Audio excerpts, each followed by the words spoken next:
इतरांची लेकरं सुखात राहावीत ह्याच्यासाठी स्वतःची लेकरं मातीत घालावी लागतात, त्यांना संत म्हणा. सहजासहजी हे होत नाही. आपल्याला काय कीर्तन करायची. मी थोडं धाडसाने बोलू का? काल, आज आणि उद्या एक गोष्ट लक्षात ठेवा. तुकोबांच्या अभंगावरती कीर्तन करून आमच्यासारख्या पाप्यांनी गाड्या घेतल्या. तुकोबांच्या अभंगावरती कीर्तन करून आमच्यासारख्या पाप्यांनी बंगले बांधले.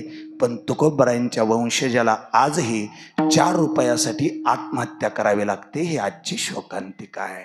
म्हणजे संत होणं वाटतं एवढं सोपं नाही, संत होणं दिसतं एवढं साधं नाही. नाथांच्या बाबतीत विचार माझे चित्ती वाचे वदता शिवनाम तयान बाधे क्रोध काम धर्म अर्थ काम मोक्ष शिव देखिता प्रत्यक्ष वाचे वदता शिवनाम तयान बाधे क्रोध काम एका जनार्दने शिव निवारी कळी काळाचा भेव वाचे वदता शिवनाम तयान बाधे क्रोध काम वक्रतुंड महाकाय सूर्यकोटी समप्रभ निर्विघ्नं कुरु मे देव सर्वकार्येषु सर्वदा महायोगपीठे तटे भीमरध्यं वरं पुंडरीकाय दातुं मुनीन्द्रैः समागत्य तिष्ठन् तमानन्दकन्दं परब्रह्मलिङ्गं भजे पांडुरंगा करू प्रथम नमन दुसरे चरण संताच्या त्यांच्या कृपादाने कथेचा विस्तारो बाबाजी सद्गुरु दास तुका जया. काम आपापली जबाबदारी अतिशय चोख पार पाडली. मला सोपं सांगा, मी बोलत असताना ज्ञानेश्वरांचं वर्णन करू, ज्ञानोबरायांचं वर्णन करू का ज्ञानोबरायांनी भगवद्गीतेवरती केलेल्या टीकेचं ज्ञानेश्वरीचं वर्णन करू? शांतपणे विचार पडतो, एकांतात असताना विचार पडतो. ज्ञानोबरायांचं वर्णन करीत असताना संत साहित्यातले शब्द मदतीला येतात. ज्ञानोबरायांचं वर्णन करीत असताना शब्द सुचतात. ज्ञानदेव ज्ञानदेव म्हणता ज्ञानदेव देतो, वासुदेवची होतो वदनी वदेतो, किंवा मग कैवल्याचा पुतळा प्रगटला भूतळा, चैतन्याचा जेव्हाळा ज्ञानोबा माझा, किंवा मग थेट जयाचे द्वारी सोन्याचा पिंपळ अंगी ऐसे बळ रेडा बोले. त्या ज्ञानोबरायांबद्दल बोलताना शब्द सुचतात. पण कधी कधी प्रश्न पडतो, ज्ञानेश्वरी बद्दल बोलताना शब्द कुठून आणायचे? माझ्यासारख्या निर्बुद्धाला ज्ञानेश्वरीचं वर्णन करताच येणार नाही. नामा म्हणे ग्रंथश्रेष्ठ ज्ञानदेवी, एकतरी ओवी वाचावी.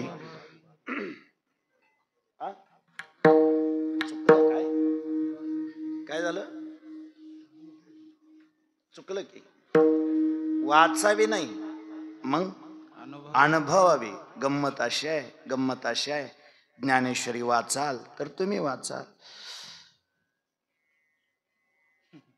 काय म्हणला? ज्याला वाचायचंय त्यांनी वाचलं पाहिजे. खरंय दीपक बुवा, ज्याला वाचायचंय त्याने वाचलं पाहिजे. आणि अडचण अशी आहे, आम्ही वाचताना नीट वाचत नाही, ऐकताना नीट ऐकत नाही. अडचण अशी झालीये, माणसं कीर्तनकाराचं ऐकतात फक्त, कीर्तनकाराचं ऐकत नाहीत. ते असलं काय 10 वाजता कोड्यातनं बोलणं लावलंय म्हणा, आपला आलाय आपलं कणा कणा कणा अभंगाचा अर्थ सांगायचा जायचं, ते परत परत हे डबल काय तीच वाक्य डबल म्हणल्यावर काय पोट भरत असेल का? मी परत सांगतो नंदू बुवा, फक्त ताट बसायचं आणि ऐकायचं कीर्तन. माणसं कीर्तनकाराचं ऐकतात, फक्त अडचण एक आहे, माणसं कीर्तनकाराचं ऐकत नाहीत. म्हणजे तेवढ्या पुरतं ऐकायचं, नळी फुंकले सोनारे, जाताना आपलं एकाची तंबाखू दुसऱ्याचा चुना. एक जण म्हणला आज उशिरा आलं, पण बरं झालं बरं का, चांगला केला कार्यक्रम. पण ती सांगत होते राव आपण ऐकलं पाहिजे त्यांचं. दुसऱ्याने मळत म्हणलं धंदा असतो त्यांचा, धंदा असतो म्हणला त्यांचं सांगायचं काम आहे. आणि जर सगळंच कीर्तनकाराचं ऐकलं, आणि थोडं माफी मागून बोलू का गुरुजी, फक्त तुम्ही असं ह्या अंगाला नव्हतं, असं पुढं बसायला पाहिजे होतं, मला प्रत्येक वेळी तुमच्याबरोबर बोलताना माघारी फिरावं लागेल. अडचण अशी आहे, लोक आपलं ऐकत नाहीत, म्हणूनच आपली दुकानं चालू आहे ती. नाहीतर सगळीच लोक जर चांगली झाली आणि सगळीच जर तुमच्या बरोबर वारीला आली, तर कीर्तनांनी सांगायचं कोणाला? मी सोपं बोलतो, जाणीवपूर्वक ऐका. मी ज्ञानेश्वरी बद्दल बोलत होतो. एक तरी ओवी वाचावी नाही, वाचणाऱ्यांना होता आलाय, एक तरी ओवी अनुभवावी. आणि असं आदांतरी ज्ञानेश्वरी बद्दल बोलण्यापेक्षा एकतर माझा विषय मला लांब न्यायचा आहे. मला अभंगाबद्दल, मला कीर्तनामध्ये त्या शंभो शिव शंकराबद्दल बरंच बोलायचंय. त्यामुळे इथं जास्त थांबण्यात, म्हणजे ह्या विषयावर जास्त थांबण्यात मजा नाही. ज्ञानेश्वरीचं वर्णन करीत असताना अतिशय सोप्या भाषेत करून देतो. ज्ञानेश्वरीचं वर्णन करीत असताना माझ्यासारख्या मूर्खाकडून ऐकण्यापेक्षा, माझ्यासारख्या निर्बुद्धाकडून ऐकण्यापेक्षा, ज्ञानेश्वरीचं वर्णन करत असताना माझी जाणाई एके ठिकाणी अशी लिहून जाते, ज्ञान होय मुढा अति मूर्खा त्या दगडा. ज्ञानेश्वरीमध्ये एवढं सामर्थ्य आहे. ज्ञानेश्वरी अति मूर्खाला ज्ञान देते, मुढाला ज्ञान देते, दगडाला ज्ञान देते. हे सगळं बाजूला ठेवून आणखी एक सोपा प्रश्न विचारतो. आता हे डिजिटल युग चालू झाल्यापासून तुम्हाला ज्ञानोबारायांचे वेगवेगळे फोटो बघायला मिळत आहेत, वेगवेगळे फोटो अनुभवायला मिळत आहेत. नाहीतर आठवा गुरुजी, तुमच्या बालपणामध्ये तुम्ही ज्ञानोबारायांचा एकच फोटो सतत बघायचा, कोणता? वा, बरोबर आहे दादा, तुम्ही सांगताय ते. तोच फोटो प्रत्येकाच्या घरी, कुणाचं बी घर असू दे, अजून बी बऱ्याच जणांच्या घरी तो जुना फोटो जशाचा तसा ठेवलाय. कोणता फोटो असायचा? फेट्यावरचा लहान रूपातला एका बाजूला बघितलेला ज्ञानोबारायांचा फोटो. कोणी ज्ञानोबारायांचं तसं वर्णन केलं असेल, कोणी ज्ञानोबाराय तसेच होते असं कोणी सांगितलं असेल? बहुतेकांना माहीत असेल नसेल, थोडं स्पष्ट बोलतो.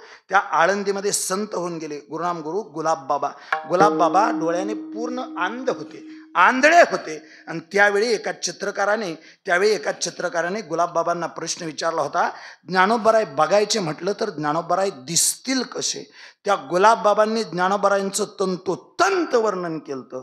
आणि गुलाबबाबांनी केलेलं वर्णन जसं होतं, त्या चित्रकाराने ज्ञानोबारायांचं चित्र रेखाटलं आणि प्रत्येकाच्या घरामधला फोटो तयार झाला. वर्णन कुणी केलं?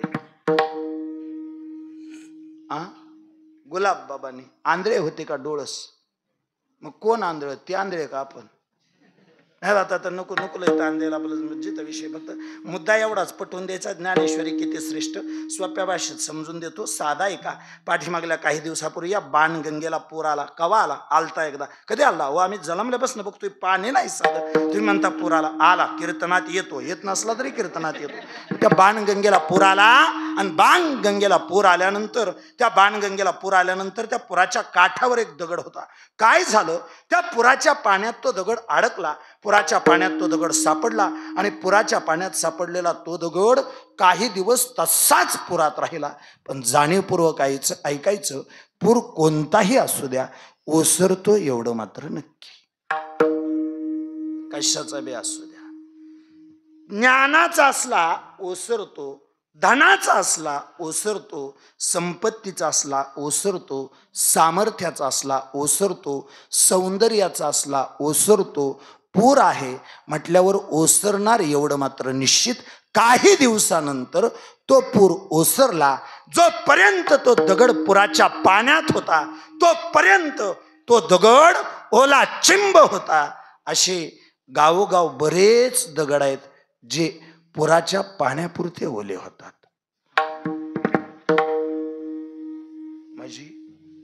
तात्पुरते ओले होतात.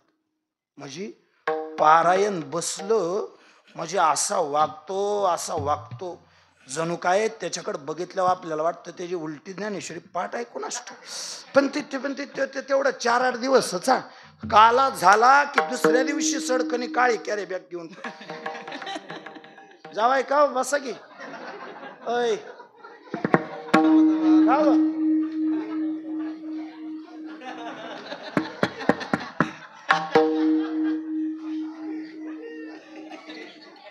नाही त्यांचं नाही चुकलं, आपलंच चुकलं. शंकराचं बोलायचं सोडून पार ज्ञानेश्वरीकडे मध्ये त्यांनी वळाकलं काय ज्या आरती बुवानी घास मोठा घेतलाय त्या आरती 12 वाजूस तर काय बंद नाही त्यांनी वळाकलं. ते असं ओळखून बघा तुम्ही, गडीभर लाईट घालवा निमेर्दी उठून जातील. हा चल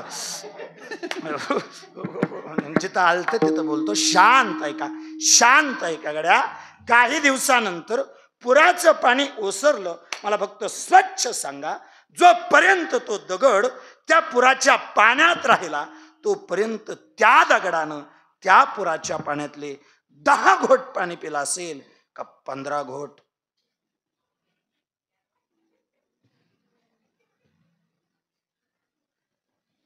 तिथं कोण कीर्तन करताय का अजून?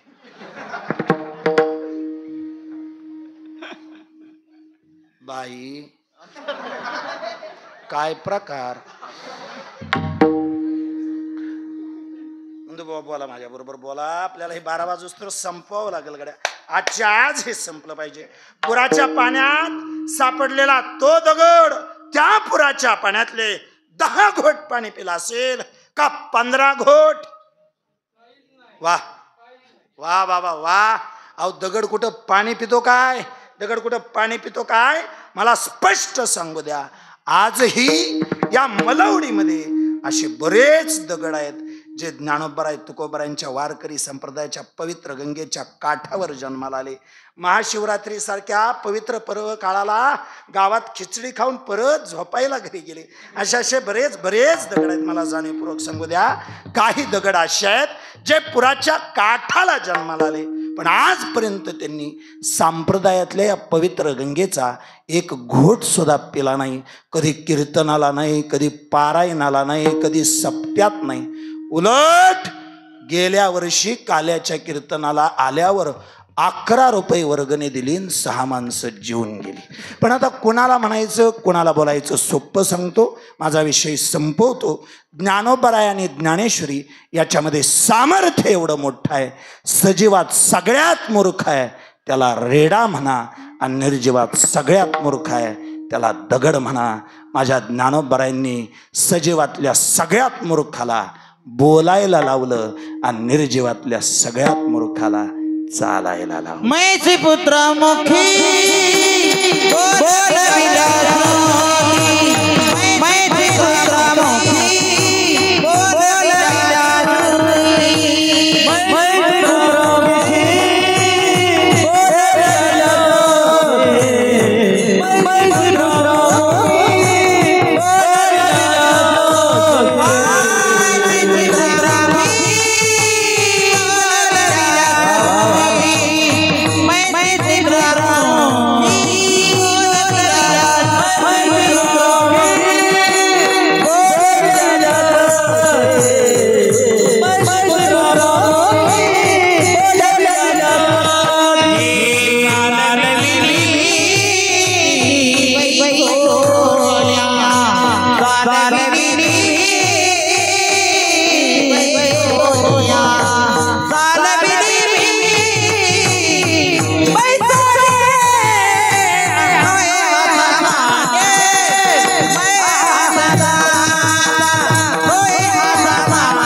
रेड्यामुखी वेद बोलविला, गर्व द्विजाचा हरविला. एवढं पटत नसेल तर थेट महिषी पुत्रा मुखी बोलविल्या श्रुती, चालविली भिंती बैसुनिया. ज्ञान म्हटलं की ज्ञानोबा आहे, भक्ती म्हटलं की संत शिरोमणी नामदेवराय, वैराग्य म्हटलं की जगद्गुरु तुकोबाराय, आणि शांती म्हटलं की पैठण निवासी शांती ब्रह्म एकनाथ महाराज. आणखी थोडं धाडसाने सर्व संतांच्या बाबतीत विचार करता बाकी सर्वच्या सर्व संत परमार्थाच्या दृष्टीनं श्रीमंत होते, प्रपंचाच्या दृष्टीनं गरीब होते. किती गरीब, किती गरीब. चोखोबरायांचे वडील वारले तेव्हा चोखोबरायांना बापाच्या कपाळाला लावायला 1 रुपया नव्हता. ऐकताय की? बाकीच्या सर्व संतांच्या बाबतीत विचार, कोणाचाही संसार बघा, बहुतेक संतांनी स्वतःचा संसार जाळला आणि मग इतरांचा संसार त्यांनी सिद्ध करून दाखवला. माझा विषय नाही, आजच्या कीर्तनाचा तो विषय नाही. आज अलीकडच्या काळामध्ये संत सद्गुरू बाळूमामांची चरित्र बऱ्याचदा रेखाटली जातात, बऱ्याचदा सांगितली जातात. मला बाळूमामाच्या चरित्राला स्पर्शही करायचं नाही, मला तो विषयही मांडायचा नाही. फक्त गुरुजी एक वाक्य धाडसाने बोलून जातो. बाळूमामाच्या चरित्रातला एक भाग फक्त कधीतरी समाजासमोर मांडा. बाळूमामांच्या आयुष्यामध्ये विवाहानंतर जेव्हा पुत्रप्राप्ती होणार होती, अपत्य प्राप्ती होणार होती, बहुतेक बाळूमामांच्या पत्नीचा सत्यवा मातेचा गर्भपात झाला आणि गर्भपात झाल्यानंतर पुन्हा मामांनी संसार केलाच नाही. मला थोडं सोपं सांगा,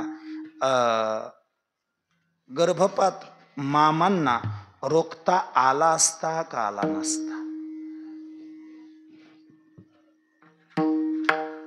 धाडसाने बोलतो, माफ करा मला.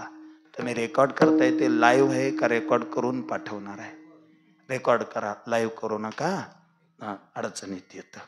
नाही लाईव्ह म्हणजे परत दुरुस्ती नाही ना, लाईव्ह दुरुस्ती नाही. मी मी मी थोडं स्पष्ट करतो, लाईव्हला दुरुस्ती नाही, ते गेलं की गेलं, पुन्हा हुडकत बसावं लागतं. आणि असू दे, रेकॉर्ड करा तुम्ही. आता हे वाक्य मात्र जाणीवपूर्वक ऐका. इतरांची लेकरं सुखात राहावीत ह्याच्यासाठी स्वतःचे लेकरं मातीत घालावे लागतात, त्यांना संत म्हणा. सहजासहजी हे होत नाही. आपल्याला काय कीर्तन करायची, मी थोडं धाडसाने बोलू का? काल, आज आणि उद्या एक गोष्ट लक्षात ठेवा, तुकोबांच्या अभंगावरती कीर्तन करून आमच्यासारख्या पाप्यांनी गाड्या घेतल्या. तुकोबांच्या अभंगावरती कीर्तन करून आमच्यासारख्या पाप्यांनी बंगले बांधले. पण तुकोबरायांच्या वंशजाला आजही 4 रुपयासाठी आत्महत्या करावी लागते. ही आजची शोकांतिका आहे. म्हणजे संत होणं वाटतं एवढं सोपं नाही, संत होणं दिसतं एवढं साधं नाही. नाथांच्या बाबतीत विचार करता, शांती ब्रह्म एकनाथ महाराजांच्या बाबतीत विचार करता, दोन्हीही बाजूने श्रीमंत. नाथांचा परमार्थही श्रीमंत आणि नाथांचा प्रपंचही श्रीमंत. प्रपंच किती श्रीमंत हे आधांतरी बोलण्यापेक्षा तुम्हाला कळेल अशा भाषेत सांगतो. नाथांच्या पत्नीचं नाव गिरजा काकू आणि गिरजा काकूंची रोजच्या नेसण्यातली साडी 55,000 रुपयाची होती. मावशी पुढं बघा, मी अजून एक बार सांगतो. मावशी माघारीच बघितलं, बाया लबाड बोलतोय कोणा. मी ठेवणीतली नाही म्हणलो, त्यात बी 2 प्रकार असतात, एक ठेवणीतली, एक रोजच्या नेसलेली. आता ते हे बारका वाचतो त्याच्यात, आता ती सांगायला मी इथं कीर्तनात उभा राहिलो नाही. पण मला स्वच्छ सांगू द्या, नाथांचा परमार्थ श्रीमंत, नाथांचा प्रपंच श्रीमंत, दोन्ही बाजूने श्रीमंत असणारे शांतीब्रह्म नाथ बाबा आज मात्र त्या शंभो शिवशंकराचं वर्णन करतात. शंभो शिवशंकराचं वर्णन करताना नाथांच्या मुखातली भाषा आहे, शिवभोळा चक्रवर्ती. आणि ऐका, उच्चार करताना चक्रवर्ती नाही, चक्रवर्ती मिथून.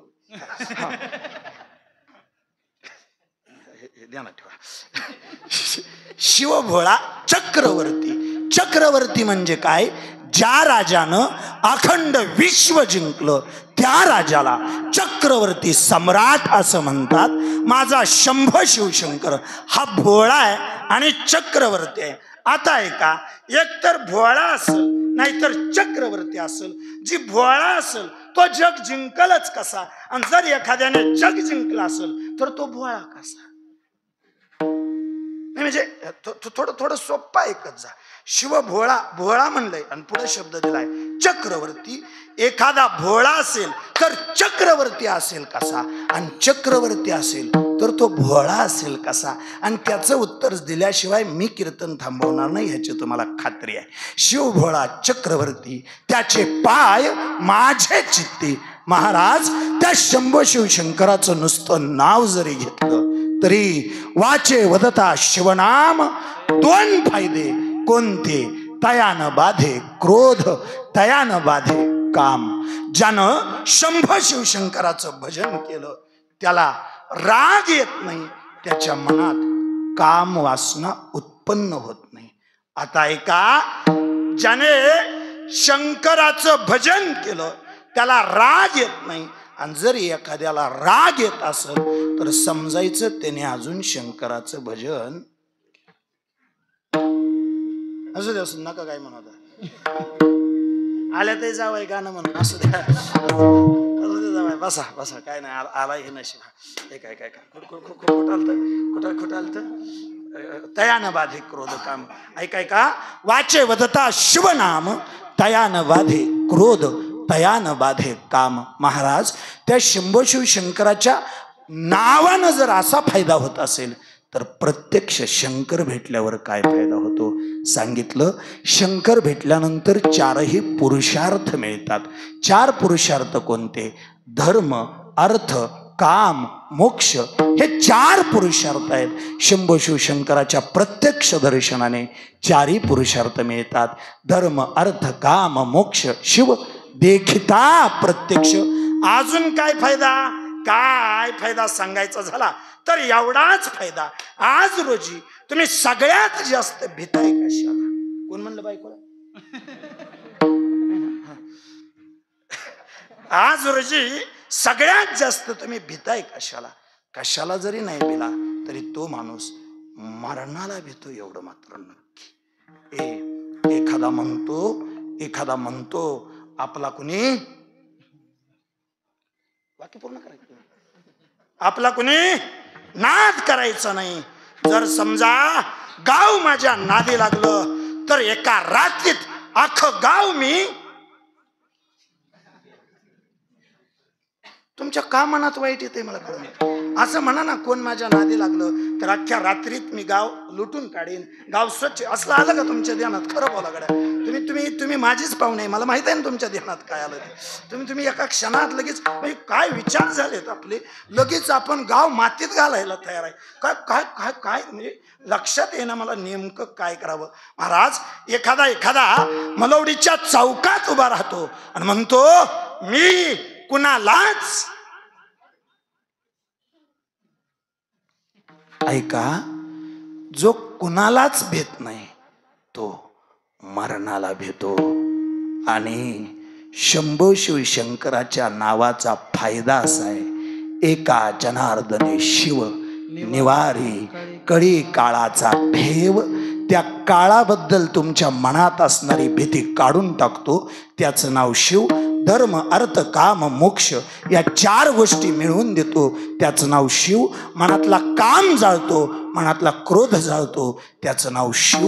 म्हणून शिवभोळा चक्रवर्ती, त्याचे पाय माझे चित्ती. काहीसा या अर्थाचा, चार चरणाचा, शंभो शिवशंकराच्या नावाचा, शंभो शिवशंकराच्या दर्शनाचा महिमा सांगणारा, अतिशय गोड, अतिशय पवित्र, आजच्या सेवेला साजेसा असणारा अभंग विठ्ठल.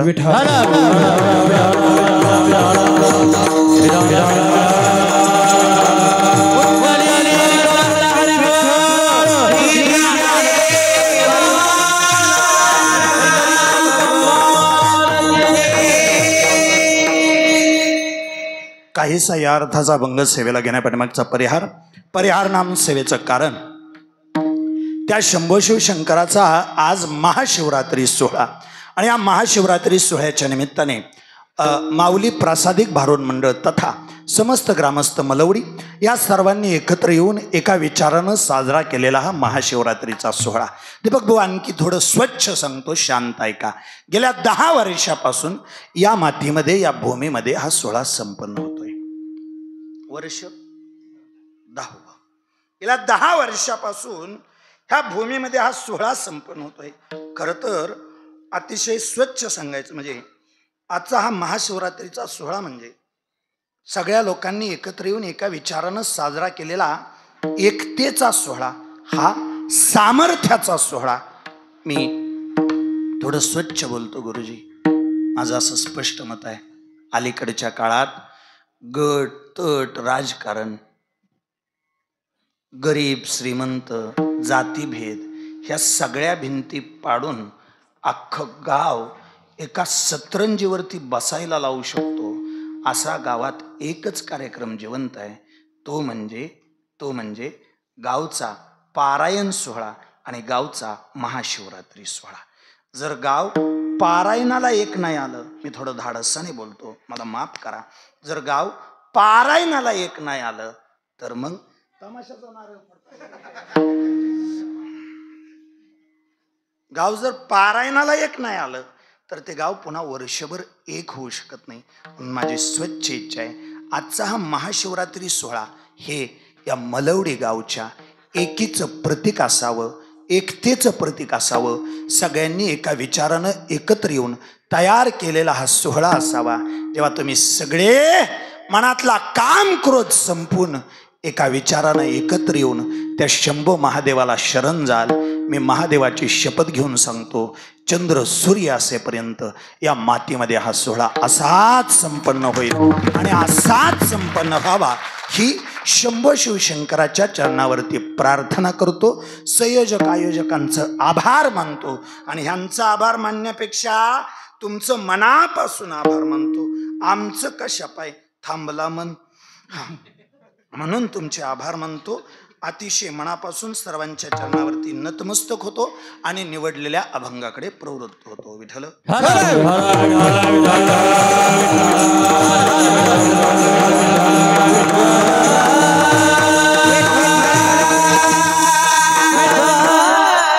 शांत ऐका, सर्वांगाचं कान करून मला एक सांगा. आता मात्र सावध बसा, आता बसताना ताट बसा. मला एक सांगा, आजचा अभंग शांतीब्रह्म नाथ बाबांचा. थोडं बोलत राहा माझ्या बरोबर, थोडं बोलत राहा.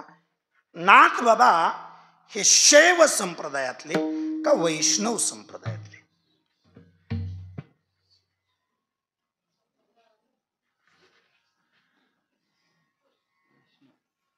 काय नाही, तुमची एक मिटिंग घ्या तर मी वाईज फराळ खाऊन येऊ का काय? मला मिटिंग झाल्या हाक मारा, झालंय आमचं महाराज आमचं मिटलंय म्हणून.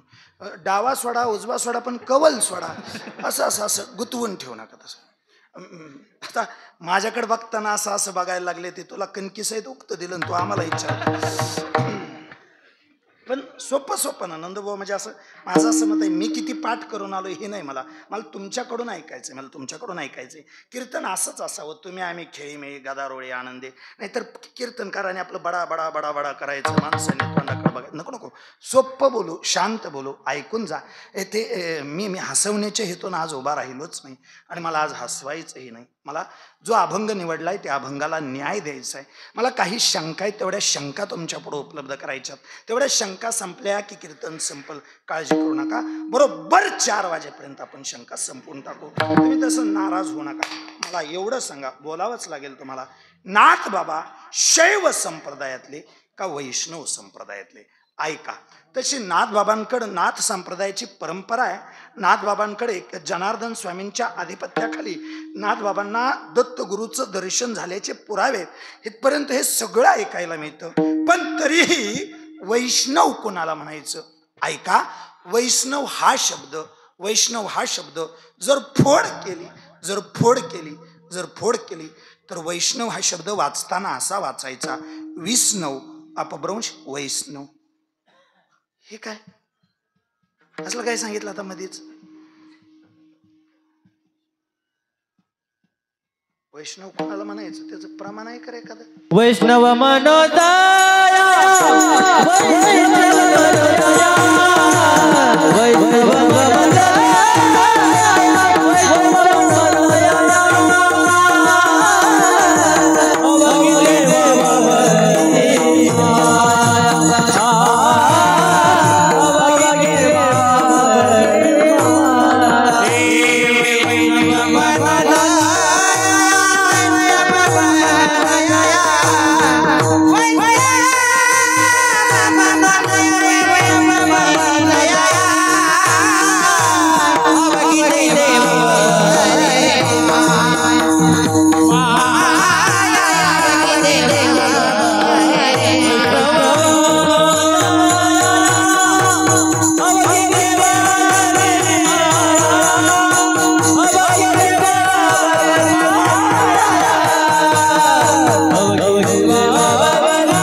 वैष्णव मनोतया अवघी देवावरी माया.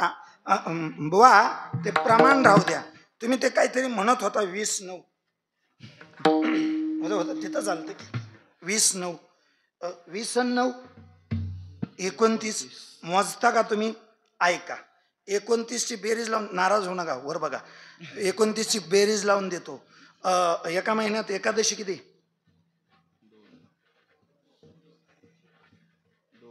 2.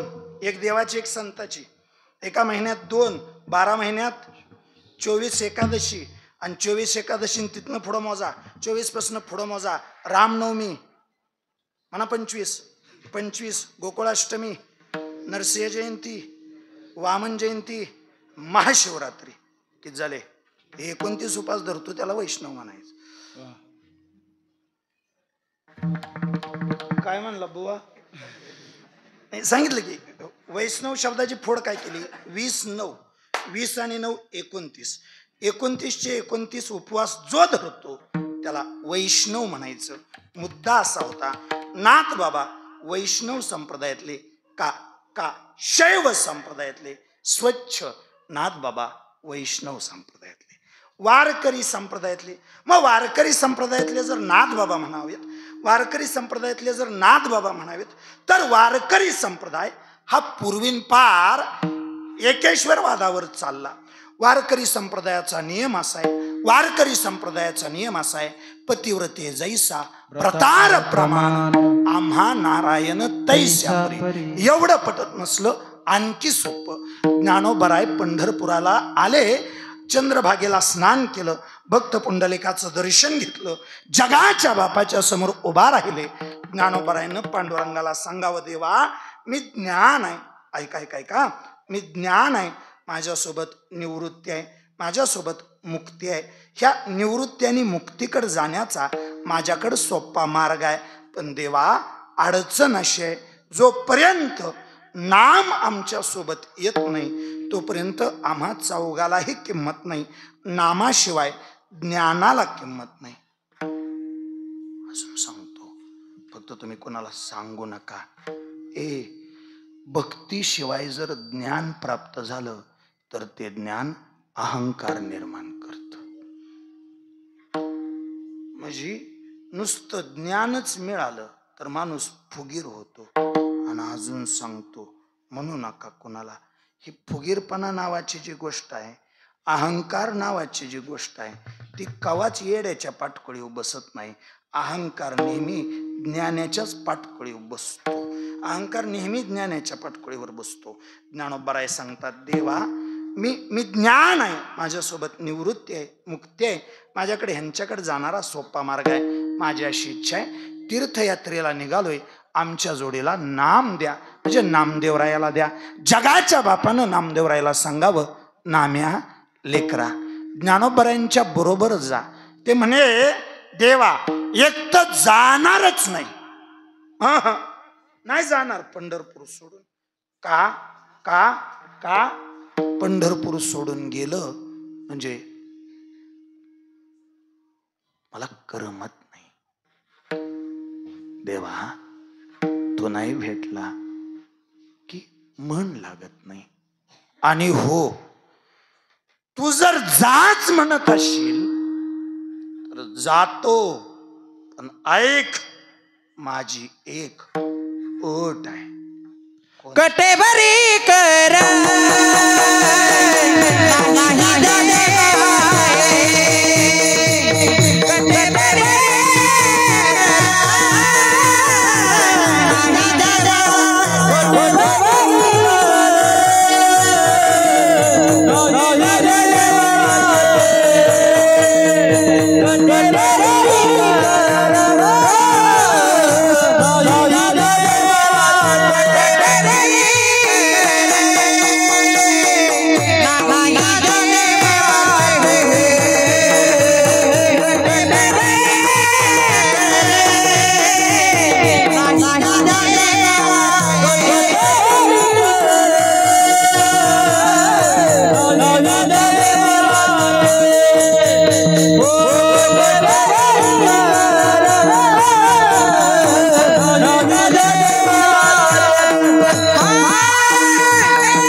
एकदा टाळ्या वाजवा की. ऐका, नामदेवरायांची भाषा अशी आहे, कटेवरी कर नाही ज्या देवाचे, निघे मी तयाचे दर्शन. ज्या देवाचा कमरेवर हात नाही तो देव सोडून बाकीच्याच्या मी पाया पडणार नाही. याचा अर्थ स्वच्छ आहे. पांडुरंग सोडून बाकीच्याच्या मी पाया पडणार नाही. हे नामदेवरायांचे शब्द. तुकोबरायांचे मगाशी सांगितले, पतिव्रते जैसा भ्रतार प्रमाण. एखाद्या पतिव्रतेला जसा तिचा नवरा प्रिय आहे, त्या नवऱ्याशिवाय ती इतरांचा विचारही मनात आणत नाही. अगदी तसं वारकरी फक्त त्या पांडुरंगाला प्रमाण मानत असतील तर आज वैष्णव असून सुद्धा नाथबाबांनी शंभो शिवशंकराचं वर्णन करावं याचं काहीतरी पण कारण असलं पाहिजे. मग कारण सांगतो नंदुबुवा. आता समजा आपण सगळे वारकरी, पण पुन्हा विचार केला, आपलं मूळ शोधलं पाहिजे, आपली परंपरा शोधली पाहिजे.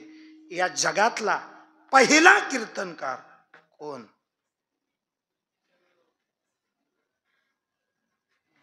नामदेवराय. पहिला मान नामदेवरायला जातो. आता त्यांच्या अगोदरची मग ती नारदाची परंपरा वगैरे तो भाग अजून बाजूला ठेवा.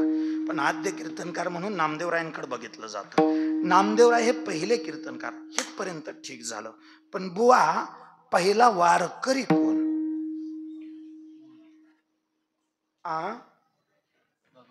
वा, भगवान शंकर आदांतरी बोलल्यावर पटायचं नाही.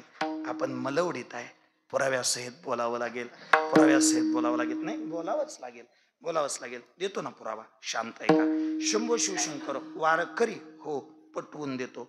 झाला असं एक दिवशी शंभो शिवशंकर, शंभो शिवशंकर, शंभो शिवशंकर असू द्या, शंभो शिवशंकर असू द्या, शंभो शिवशंकर लगबगीनं घरी आले आणि तयारीला लागले.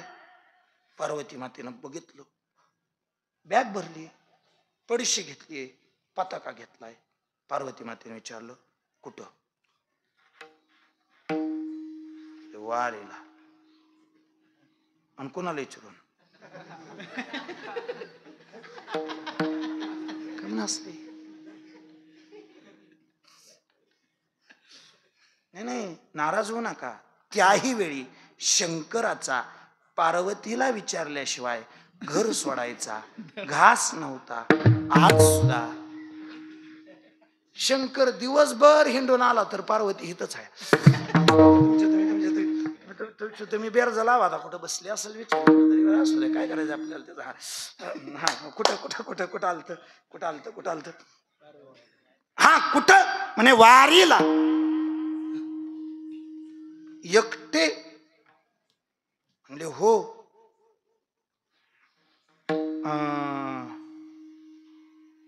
मी येऊ?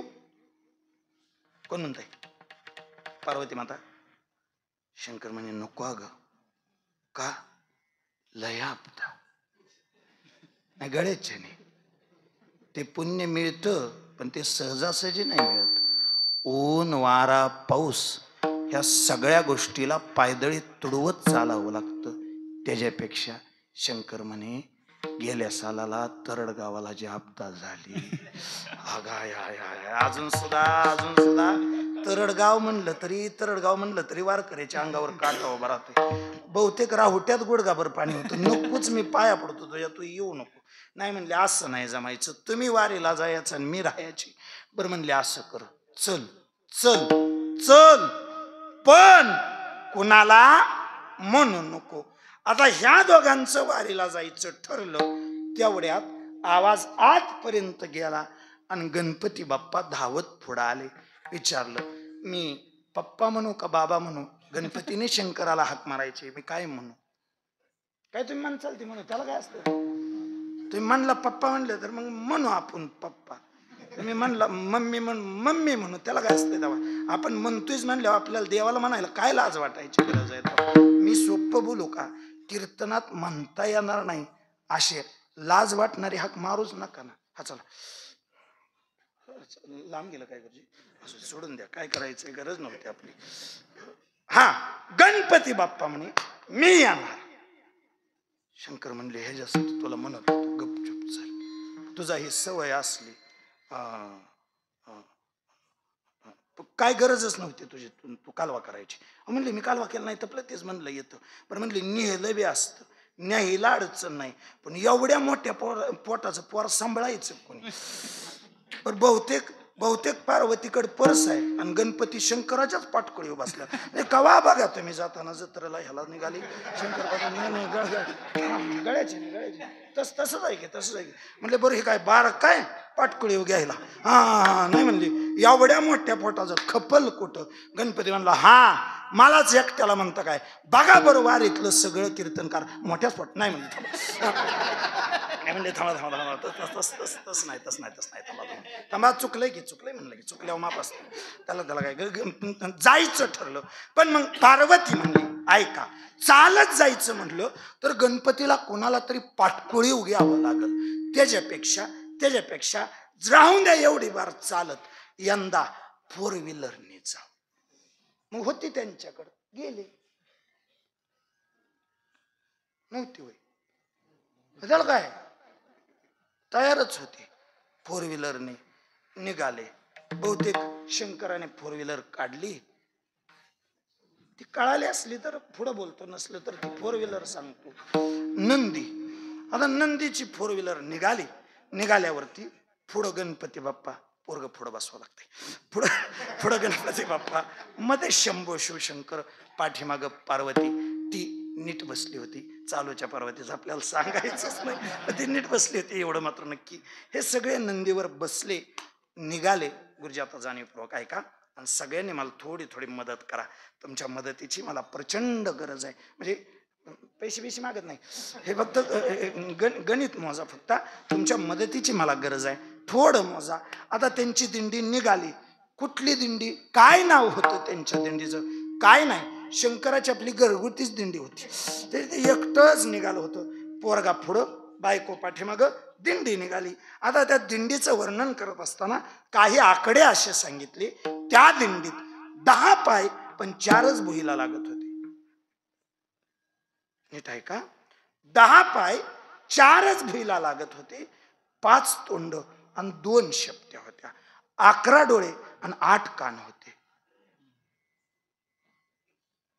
आधी सांगितलं असतं तर लिहून ठेवलं असतं काय काय ते. आम्हाला काय माहिती एवढं कोड्यातलं सांगायचंय ते. हे कोड्यातलं नाही, सोपं सांगतोय. शंकराची जी दिंडी निघाली त्यात अशीच संख्या होती. आता नंदभाऊ आता पाठ करा. 10 पाय होते, 4च भुईला टेकत होते. 5 मस्तक 2 शेपट्या होत्या. 5 मस्तक 2 शेपट्या होत्या. 11 डोळं आणि 8 कान होतं. आता कशी बेरीज लावायची? लाव बरं, आपण बेरीज लाव. पहिल्यांदा पायाची बेरीज लाव. पाय किती? 10. मोजा. शंकराचे 2, पार्वतीचे 2, गणपतीचे 2, 6 आणि नंदीचे 4. 6 आणि 4 10. पायाची बेरीज लागली, जमलं. आता आता आता डोळ्यांची बेरीज लाव. डोळे 11. 11 डोळ्यांची बेरीज लाव. मोजा फक्त आता. नंदीचे 2, हा, शंकराचे 3, 3 आणि 2 5, पार्वतीचे 2 7 आणि गणपतीचे 2. झाले की 9. 9चीच ना?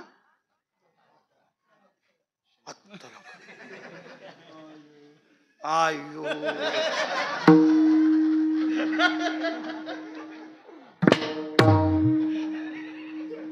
फसलं गेला. आता कुठं आणायचं डोळ? मोजा. शंकराचे 3, पार्वतीचे 2, 5 म्हणा नंदबुवा. 5 शंकराचे 3, पार्वतीचे 2, गणपतीचे 2, नंदीचे 2 आणि गळ्यातल्या सापाचे 2. हा, आता लागली की बेरीज 11. हा, आता म्हणा 11. हा, लागली की नाही बेरीज? 11.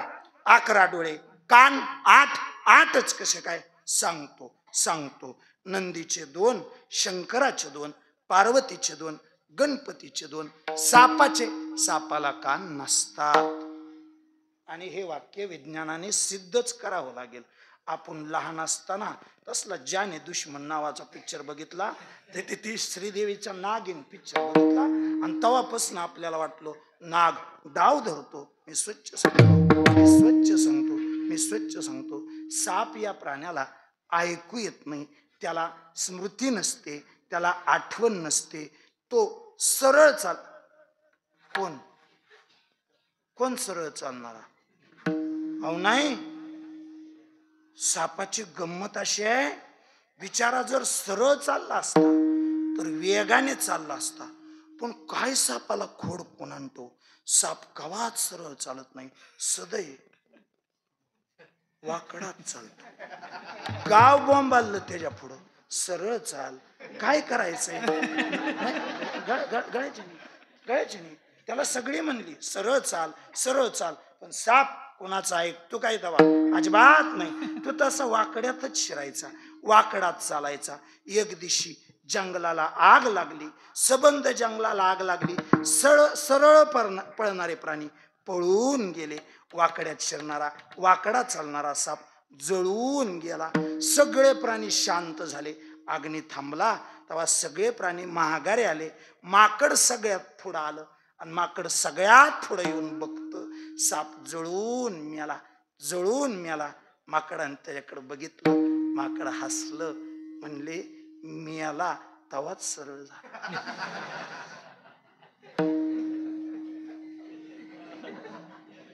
कोण?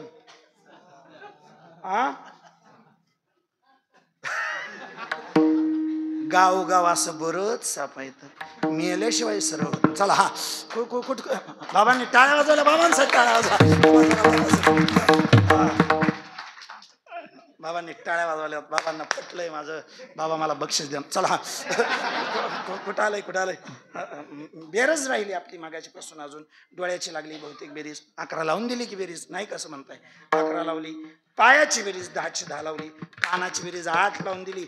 आता फक्त 2 शेपट्या. आता शेपट्या तुम्हाला माहित आहेत, एक नंदीची एक सापाची, मस्तक 5. ह्या 5 जणांची मस्तक, ह्या 5 जणांची मस्तक, 5 जणांची ऐक आलं की ध्यानात, शंकराचं, पार्वतीचं, गणपतीचं, नंदीचं, सापाचं, अशी 5 मस्तक.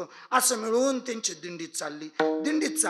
पण बिगर भजनाची जी दिंडी चालते, उलट मी सांगतो थोडं माफी मागून बोलतो. पालखी इथं आणि दिंडीच पुढं पळत असली, मग म्हणायचे पापाचे कळप.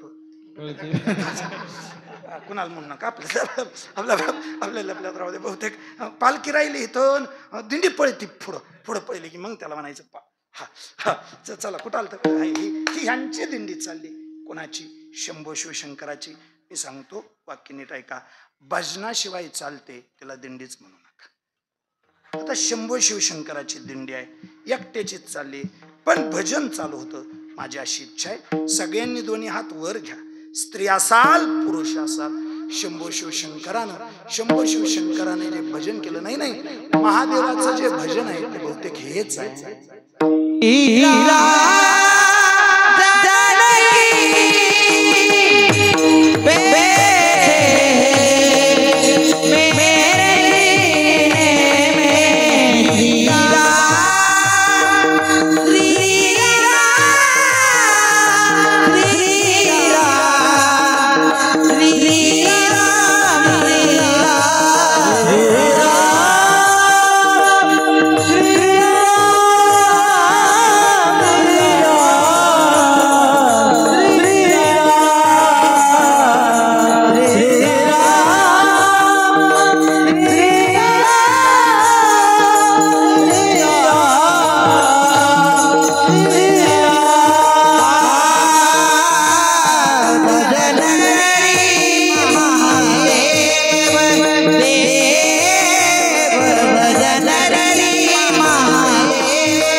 दिंडी निघाली आणि महादेवाने भजन करायला सुरुवात केली.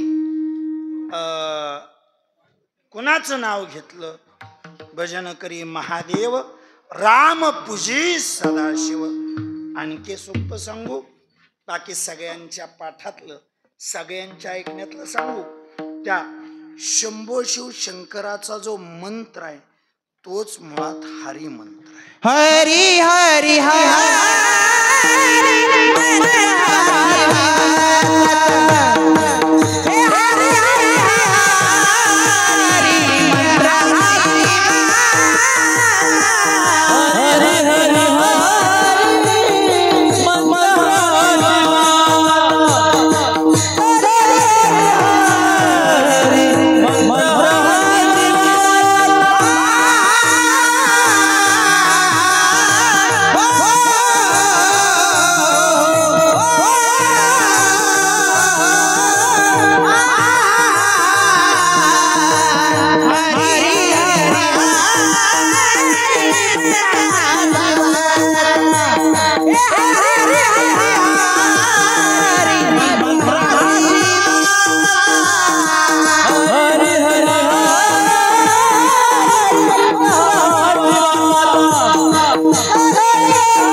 पोटात यावं.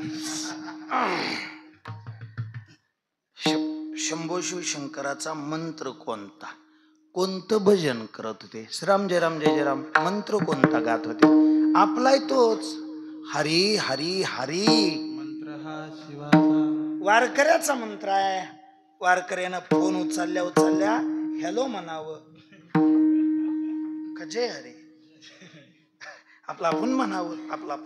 ऐका बहुतेक तसंच भजन करत ही दिंडी निघाली. दिंडी फक्त लक्षात राहू द्या. ही दिंडी निघाली, पंढरपुरात पोहोचली आणि पंढरपुरात दिंडी पोहोचल्यावर ही हाय अशीच दिंडी निघाली.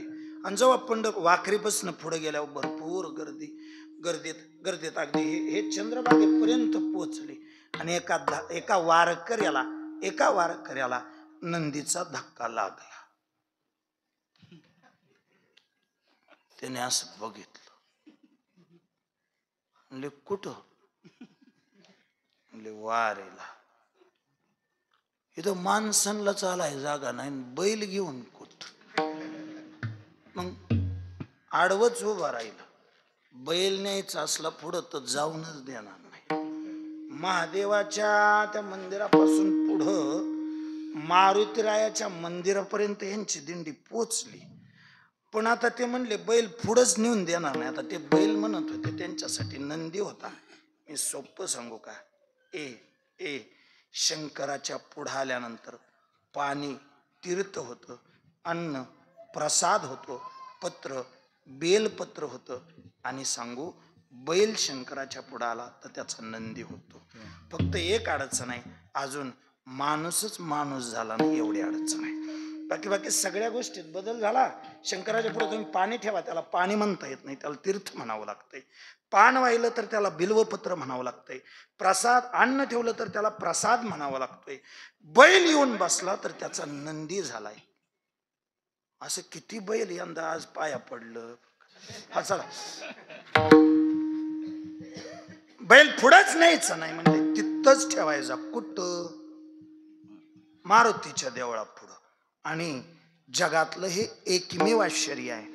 महादेवाच्या मंदिराच्या पुढं नंदी बघितला असेल बघा कधीतरी. पंढरपुरात मारुतीच्या मंदिराच्या पुढं नंदी आहे. कुठला? शंकराने बसावला. आणि कुठला म्हणजे नंदीला तिथंच ठेवलं.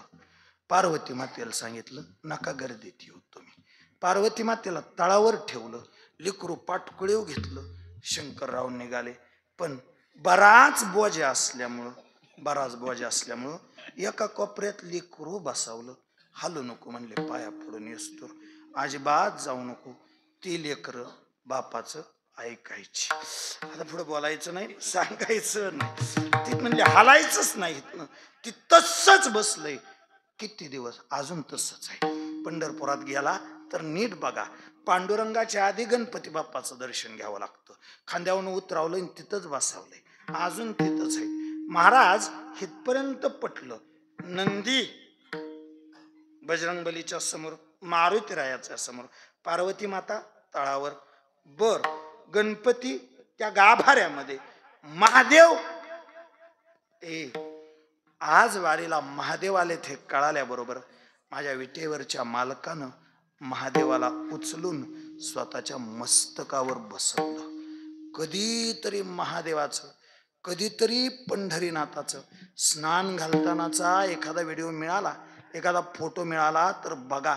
बहुतेक स्नान घालताना तिथपर्यंत पोहोचणं आपल्याला शक्य व्हायचं नाही. अभिषेक घालताना आपल्याला तिथपर्यंत पोहोचणं शक्य व्हायचं नाही. पण माझी स्वच्छ इच्छा आहे, कधीतरी एकदा निरीक्षण करा. आजही शंभो शिवशंकर त्या पंढरीश पांडुरंग परमात्म्याच्या मस्तकावर विराजमान आहेत. बहुतेक ह्या दोघांची असणारी एकी नाथ बाबांना पटली. हे दोघं एकमेकांपासून वेगळे नाहीत ह्याची खात्री नाथ बाबांना पटली. आणि माझी अशी इच्छा आहे, जी खात्री नाथ बाबांना पटली ती खात्री तुम्ही पटवून घ्या. हरी हरा भेद नाही नका करू वाद. जो पंढरपुरात पांडुरंग म्हणून उभा आहे तोच काशी विश्वेश्वरामध्ये, तो भगवंत महादेव म्हणून, काशी विश्वेश्वर म्हणून पिंडीच्या रूपाने बसलाय. अडचण अशी आहे, नाराज होऊ नका. अडचण अशी आहे, वरच्या दोघांची अडचण नाही, बाकीच्याच कळवटीचे असायचे.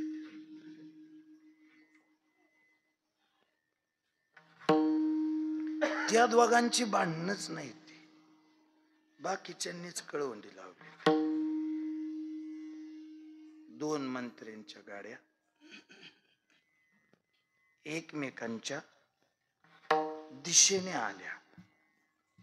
एका हॉटेलच्या समोर त्यांची भेट झाली आणि त्या प्रत्येकाने गाडीत, मंत्र्यांनी गाडीत पाठीमाग कुत्री बसवली होती.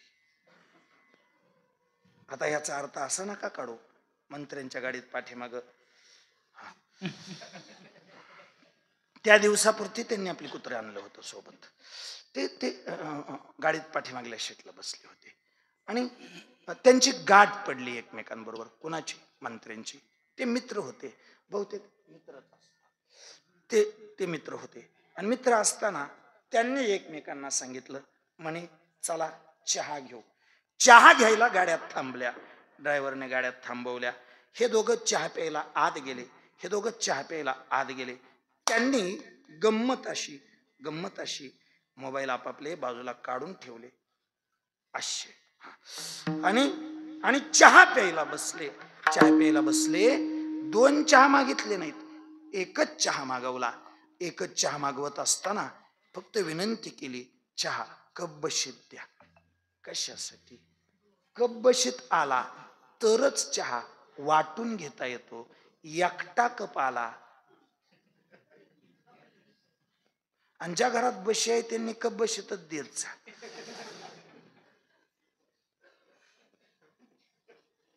निवळ एकटा कपच असला घरी तर मग कपात देत जा. चला लांब घ्या. काय सांगत होतो मी? ते कीर्तन. हो कीर्तनच की. आपण कुठपर्यंत? त्या दोघांनी एकच कप चहा मागवला. आता ड्रायव्हरच्या असं लक्षात आलं बहुतेक हे प्यायला बसलेत, ह्यांना वेळ लागेल चहा. बहुतेक हे प्यायला बसलेत, ह्यांना वेळ लागेल. मग गाडीत कुत्री किती वेळ बसवायची? नाहीत बसून देत जास्त वेळ त्यांना. ते खाली उतरली. हे आज दोघं चहा पित होते. तुम्ही विसरू नका ते दोघं एका कपात चहा पित होते. कुत्री जशी गाडीतनं खाली उतरली तशी त्यांनी एकमेकाकडे बघितलं. कोणी हे जी एकमेकावर तुटून पडली ती प्रचंड भांडणं. कुणाची?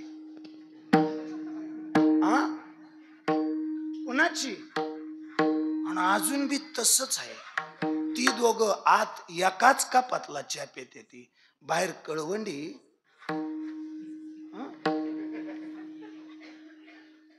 मी देवाबद्दल बोलतोय.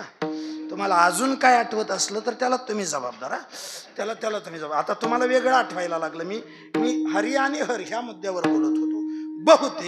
बहुतेक नाथ बाबांना याची खात्री पटली. जो पांडुरंग आहे तोच शंकर आणि जो शंकर आहे तोच पांडुरंग.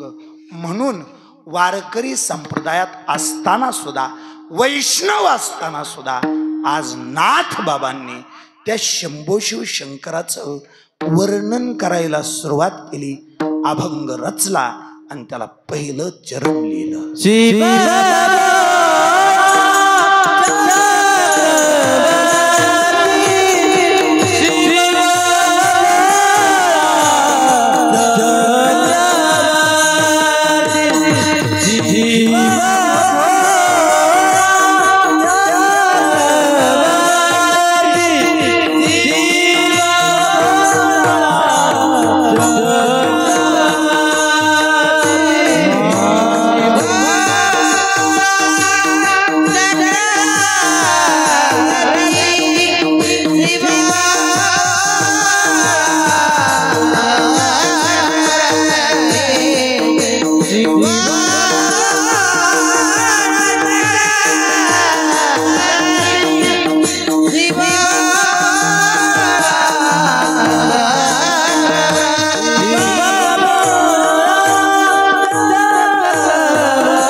शिवभोळा चक्रवर्ती त्याचे पाय माझे चित्ती. ते कोण म्हणलं होतं रे? मला वाटतं प्रकाश महाराज साठी म्हणलं होतं एकदा कीर्तन होतं. शिवभोळा चक्रवर्ती त्याची माय माझी चुलती. असं असं असं असं असं असं विनोदाने म्हणलं होतं, विनोदाने म्हणलं. चला, शिवभोळा चक्रवर्ती त्याचे पाय माझी चित्ती. ऐका, उत्तर एवढं आहे, भोळा म्हणायचंय त्याला भोळा का म्हटलं. अगदी तेवढंच सांगतो, तेवढंच सांगतो. आणि तुम्ही कंटाळलाय म्हणून मी थांबतो. हा, तेवढंच सांगतो, भोळा का म्हणायचंय त्याला. त्याला भोळा एवढ्यासाठी, तो कुणाला बी पावतो. कोण? शंभू शिवशंकर. कुणाला बी, हो माफी मागून बोलतो, ऐका, तो राक्षसांना पावतो, तो पक्षाला पावतो, तो माणसाला पावतोच पावतो, पण तो माणसातल्या चोरांना सुद्धा पावतो. लांब बोलला बुवा, हो पटवून देतो. माझं काम माहिती, माझं काम माहिती. काय म्हटलो, फक्त परत सांगतो. राक्षसाला पावतो म्हणून भोळा, पक्षाला पावतो म्हणून भोळा, माणसांना पावतो, जलद पावतो, जलद पावतो. सगळ्यात जलद पावणारी देवता शंभू शिवशंकर, सगळ्यात जलद. म्हणून त्याला आशुतोष हे दुसरं नाव आहे. आशुतोष म्हणजे लगेच ज्याचा संतोष होतो, लगेच जो पावतो त्याला त्याला शंभू शिवशंकर म्हणा. यादी फक्त आहे का, माझा मुद्दा असा होता, तो राक्षसांना पावतो, पक्षाला पावतो, माणसांना पावतो, वेळ प्रसंगी चोराला पावतो. आता फक्त यादी पूर्ण करून देतो आणि ठरलंय आपलं थांबायचं, थांबतो. फक्त आहे का, पहिला मुद्दा, राक्षसाला पावतो. कुणाला पावला, कुणाला पावला म्हणण्यापेक्षा धाडसाने एक वाक्य आहे का, ज्या ज्या राक्षसांनी जे जे तप केलं त्या सगळ्या तपामध्ये त्यांनी एकाच देवतेची उपासना केली, एकाच देवतेची उपासना केली. त्या देवतेचं नाव आहे शंभू शिवशंकर. राक्षस तपाला बसले की शंकराचीच प्रार्थना करायची, कारण बहुतेक राक्षसांना शंकर सोडून दुसरा देव पावतच नव्हता. मी सांगतो, नाराज होऊ नका. आज जरी तुम्ही राक्षस वृत्तीचे असला तरी तुम्हाला सुद्धा तो शंकर पाहू शकतो. राक्षस वृत्तीचे बाकीच्यांबद्दल बोलण्यापेक्षा तो हिरण्यकश्यपूला पावला नाही, पावला हिरण्यकश्यपूने जी ती आता ती काय माझं वर्ष श्राद्धाचं कीर्तन नाही आणि त्याच्याबद्दल मला बोलायचं बी नाही. मग पण हिरण्यकश्यपूला पावला एवढं मात्र निश्चित. हिरण्यकश्यपूला जो आशीर्वाद दिलता ताता असतो म्हणून, दिवसा महाराज नाही, रात्री महाराज नाही, घरात महाराज नाही, दारात महाराज नाही, जमिनीवर महाराज नाही, आकाशात महाराज नाही, शस्त्राने महाराज नाही, अस्त्राने महाराज नाही, 12 महिन्यात कवाच महाराज नाही. शेवटी त्याच्यासाठी 13वा अधिक महिना काढला पण त्याला मारला. आता मला ते सांगायचं नाही, पण हिरण्यकश्यपूला पावला त्या देवाचं नाव शंभू शिवशंकर. राजा रावणाला पावला त्या देवाचं. उलट राजा रावण तर शंभू शिवशंकराचाच भक्त. त्या पार्वती मातेला, पार्वती मातेच्या मोबाईलवर मेसेज आला. कुणाचा? लक्ष्मी मातेचा. काय? आमच्या घरी हळदी कुंकवाचा कार्यक्रम ठेवलाय आणि बहुतेक हळदी कुंकू हे निमित्त असतं, माझ्याकडे किती दागिने हे शेजारणीला दाखवायचा कार्यक्रम. असं असतंय की नाही? असंच असतंय, असंच असतंय. यंदाच्या हळदी कुंकू, यंदा तुमच्याकडे ते गौराई बसले होते का नाही कोणतो? यंदाच्या गौराया म्हणजे असं चौकशीवारीच गेल्या. अगोदर गौरायाला आल्या बिचारे एकमेकीला तर हळदी कुकू लावायच्या. यंदाच्या गौराया हळदी कुकू लावायचं ध्यानातच नाही. बहुतेक बघा गौराया आणि लाडकी बहीण संघ चालती. नाही तुम्ही आठवा गुरुजी, तोच काळ होता तो. आणि त्या काळात बघा एकामेकीला हळदी कुकू लावलं की यांची पहिली गडबड, आलं का?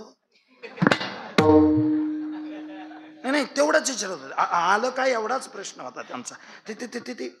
त्या लक्ष्मीच्या मोबाईल, पार्वतीच्या मोबाईलला मेसेज आणि हळदी कुंकवाचा कार्यक्रम कोणाच्या घरी? लक्ष्मीच्या घरी. पार्वती माता लक्ष्मी मातेच्या तिथपर्यंत पोहोचली. लक्ष्मी मातेच्या घरी गेल्यावरती लक्ष्मी मातेच्या अंगावरचं दागिनं बघितलं. पार्वती त्या लक्ष्मी मातेकडे बघितलं. लक्ष्मी नकशिकांत दागिन्यानं, लक्ष्मी नकशिकांत दागिन्याने मढलेली होती. पार्वतीनं ती बघितलं आणि फुगली. कशा पाय, कशा पाय. म्हणून नंदुबुवा ध्यानात ठेवायचं, आपली पार्वती आपल्यापेक्षा मोठ्याच्या घरी हळदी कुंकू लावायचीच नाही, जाळ झाला. काय करायचंय? तिकुंड आलं की कळवंड होणार म्हणजे होणार. आपला आपल्या संग काय करायचं त्याला नकोच म्हणायचं. हा सुद्धा काय म्हणायचं आम्हाला संपायचे. आता ह्याच्यापेक्षा काय सांगू, कारण त्याचा नियम आहे, त्याचा बी नियम आहे, त्याचा नियम आहे. स्त्रीने हळदी कुंकवाला आणि गड्याने चहाला नाही म्हणू नये, असा नियम आहे. मी ते नाही म्हणत नसते. आपलं काहीतरी कारण सांगा, लावायचीच नाही. घोटाळ्यात येतं झाला. पार्वतीनं लक्ष्मीच्या अंगावरचे दागिने बघितले आणि घरी आल्यावर फुगून बसली. पार्वती फुगली. शंकराला रुसवा काढावाच लागतो. त्याने विचारलं काय झालं? बोलू नका म्हणले. अजिबात माझ्या संग बोलायचं नाही. काय म्हणून माणसाने करायचं? एखादा माणूस गप बसलं म्हणजे किती त्याचा जीव घ्यायचा असतो. मी बोलायला लागले की म्हणायचं बाया गवाय म्हणून आज पतोर मी माझ्या तोंडाचा जाळ केला. पण कुठवर माणसानं तरी श्वासायचं, वाईच तरी माणसाने जीवाने जीव जाणाव. मी मेली म्हणजे काय माझ्या संग तंबाटी यायचे ते का?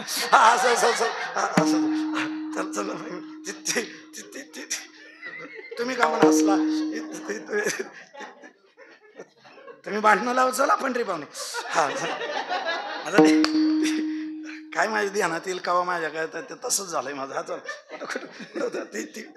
पार्वतीचं चाललं होतं आणि नेमकं ती निरोप पोचला.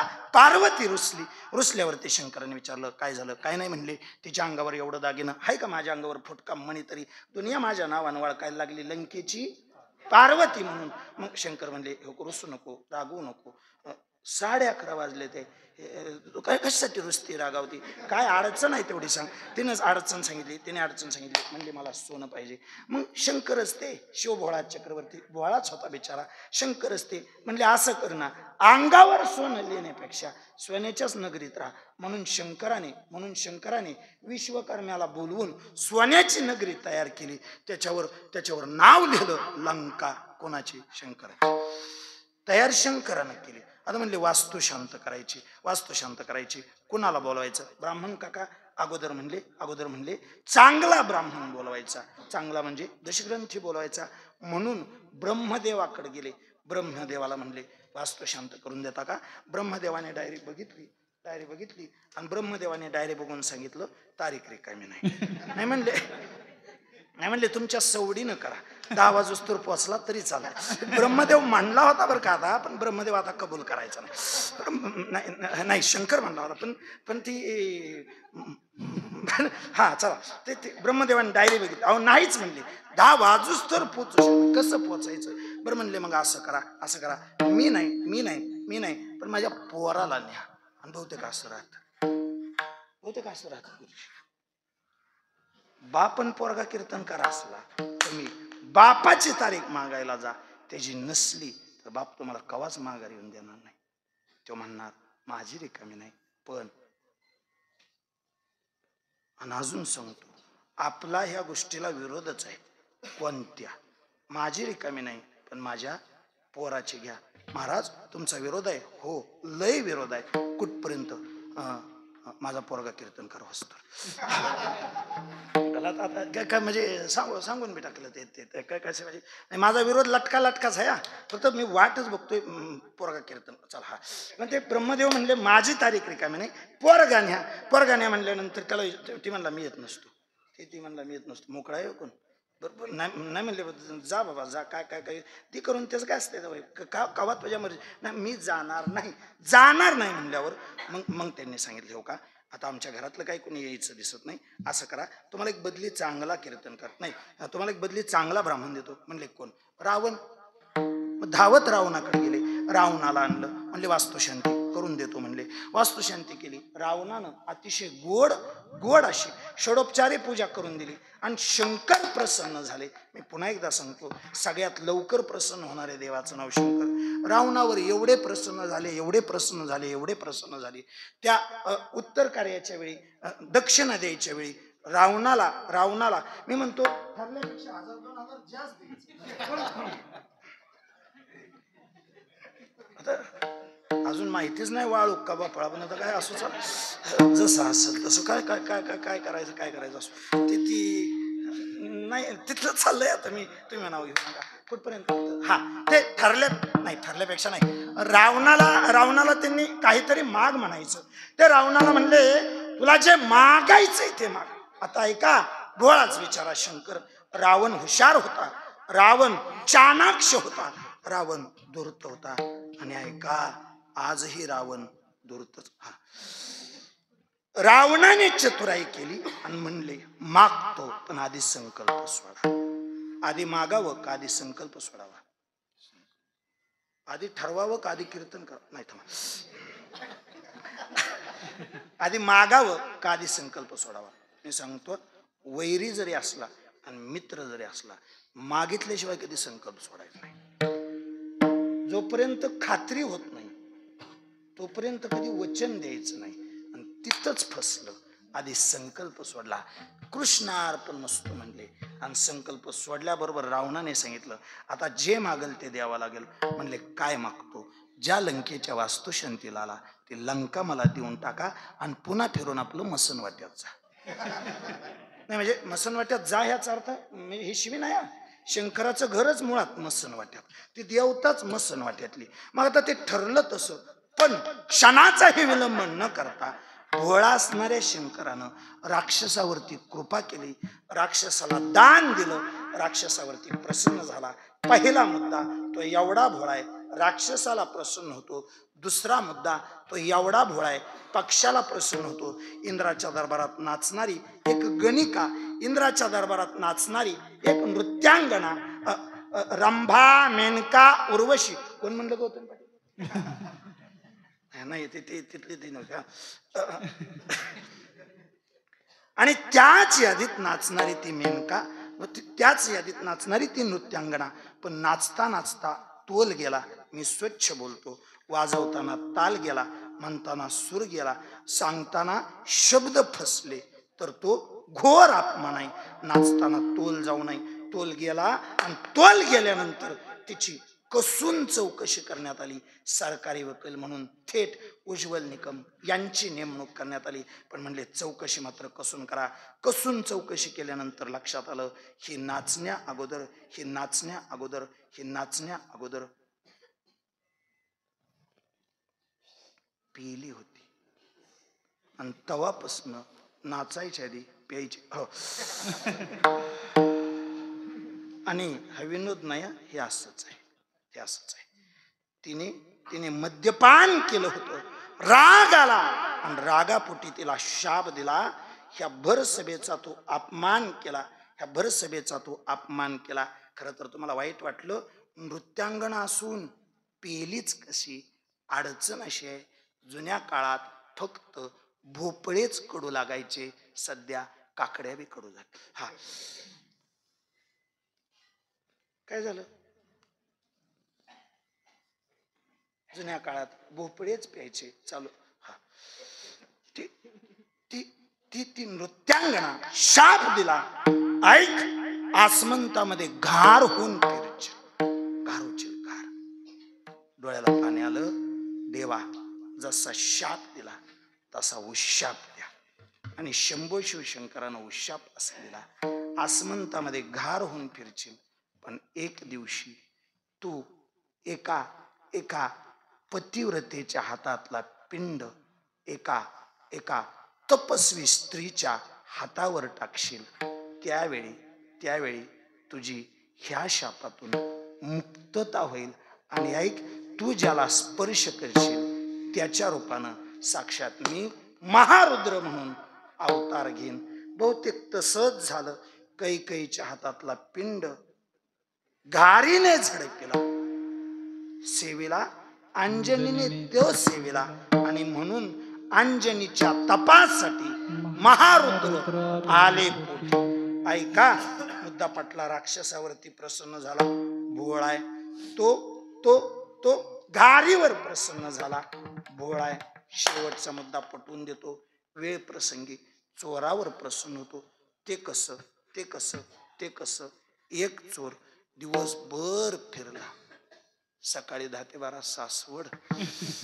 नाही, चोरात सांगायचं, माझ्या कुठं सांगायचं सुरुवात. एक चोर दिवसभर फिरला. बिचाऱ्याला चोरायला काही मिळालं नाही. जसाच्या तसा नाराज झाला. काहीच नाही मिळाल्यावर चोर सुद्धा नाराज होता.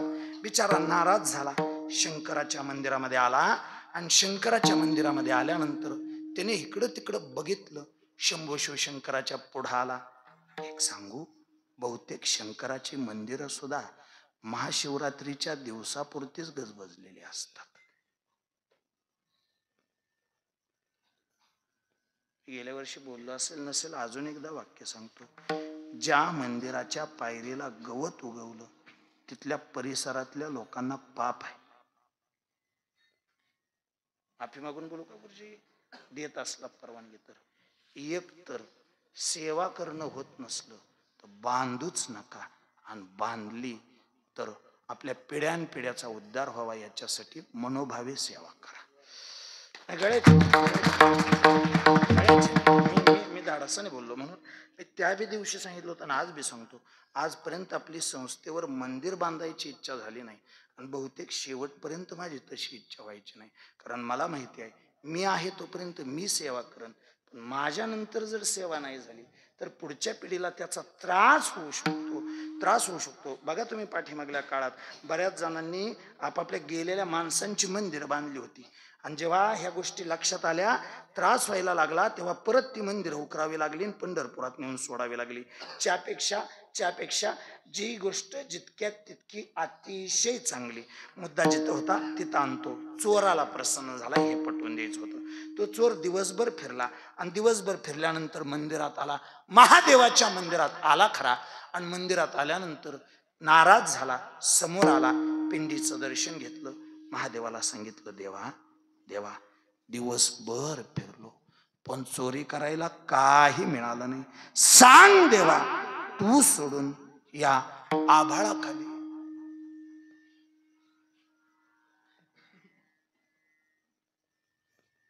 आणि त्याला ती सोन्याची घंटा दिसली वरची. कोण होता? आणि चोराला काय देवळाचं करायचं? चोर नाही तर देवळात सहज असायची. चोरी करायची असली तर त्यांनी ती सोन्याची घंटा बघितली, पण अडचण अशी होती, चोर माझ्यापेक्षा थोडा उंच 4.5 फूट होता. त्याने अशी उडी मारून बघितली, हाताला येईना. काय करावं कळना. इकडं तिकडं बघितलं, काही गावलं नाही. आणि नाईलाज झाला म्हणून शेवट पिंडीव पाय दिला आणि सोन्याची घंटा धरली. ऐकता, पाय पिंडीव दिला आणि हात सोन्याच्या घंटेला लावला. महादेवाच्या डोळ्यातून खळखळ पाणी. कसं काय? महादेव म्हणले, लय भक्त बघितले आजपर्यंत. कोणी पान वाहिलं, कोणी तांब्यावर पाणी वाहिलं, कोणी नुसता इवीत वाहिला, कोणी फुलं वाहिली. ज्याने त्याने आपापल्या पद्धतीनं जे शक्य आहे ते वाहिलं. पहिला भक्त आहे ज्याने अक्काच्या अक्का स्वतःलाच मला वाहिलं. नाही कळालं? लय भक्त बघितले म्हणले. कोणीतरी फुलपिंडीवर वाहिलं, कोणीतरी पान वाहिलं, कोणी पाणी वाहिलं. ह्यो असा भक्त आहे माझा ज्याने स्वतःलाच माझ्या पिंडीवर वाहिलं. म्हणून तो चोराला सुद्धा प्रसन्न होतोय. ऐका गड्या, त्याच्या एवढा भोळा जगाच्या पाठीवर देव नाही. बहुतेक त्याचं नामस्मरण घेतलं, आयुष्यातला काम जळून जातो, आयुष्यातला क्रोध जळून जातो. नामस्मरण म्हणण्यापेक्षा गुरुजी त्याची कथा ऐकली की आयुष्यातला काम संपतो, क्रोध संपतो. बहुतेक गेल्या वर्षी मी शंका उपलब्ध केली, यंदा फेर शंका उपलब्ध करून मला तोच विषय, म्हणजे डबल पाकिटात तीच ऐकणं तुम्हाला परवडायचं नाही, म्हणून तोच विषय तुमच्या समोर मांडण्यापेक्षा शिवरात्रीची जी कथा आजपर्यंत तुम्ही ऐकली, पुन्हा एकदा पुनरुच्चार करतो आणि त्याच्या पुढचा एक भाव स्पष्ट करतो आणि थांबतो. बहुतेक तुम्ही जी कथा ऐकली ती अशी होती. सोमदत्त नावाच्या राजाला 500 पत्नी, त्यातल्या 2 पत्नी पतिव्रता होत्या. राजाचा मृत्यू झाला आणि राजाचा मृत्यू झाल्याबरोबर त्या दोघींनी त्याच्या चितेमध्ये उडी टाकून पतिव्रत्य धर्म स्वीकारला आणि सती गेल्या. त्याच दोघी पुन्हा त्याच्याबरोबर जन्माला आल्या. राजा हरणाच्या गर्भात आला, राजा हरिण झाला आणि त्या दोघी हरणी झाल्या. पण झाला असं, त्याच वेळी इंद्राच्या दरबारातला भूतसेन, त्या भूतसेनाचा जन्म भिल्ल म्हणून झाला. भिल्ल म्हणून तो शिकारीसाठी बसला. शिकारीसाठी ज्या क्षणाला बसला, त्या क्षणाला तो बसताना मात्र एक हिरवगार झाड बघितलं, ज्या झाडाची पानं दाट आहेत, जिथून आपण कोणाला दिसणार नाही, अशा झाडावरती तो बसला. त्या झाडावरती बसला आणि नेमका तो सोमदत्त नावाचा हरिण तिथपर्यंत आला. त्याने ते वाघर लावलं होतं. त्या वाघरीला त्याचा पाय लागावा, कुणाचा तरी पाय लागावा म्हणून तो जो भिल्ल बसला होता, त्या झाडावर बसला होता, झाडाचं एक एक पान तोडत होता. तस काय त्याची इच्छा होती म्हणून तोडत नव्हता. उगाच काय जाणार बघा, बसल्या बसल्या अशी माती टोकरायची सवय. उगच एखाद्या पाहुण्याच्यात गेला, चटईवर बसला आणि त्याला जर दिसलं एखादं चटईचं एकच टोक उचकाटलं,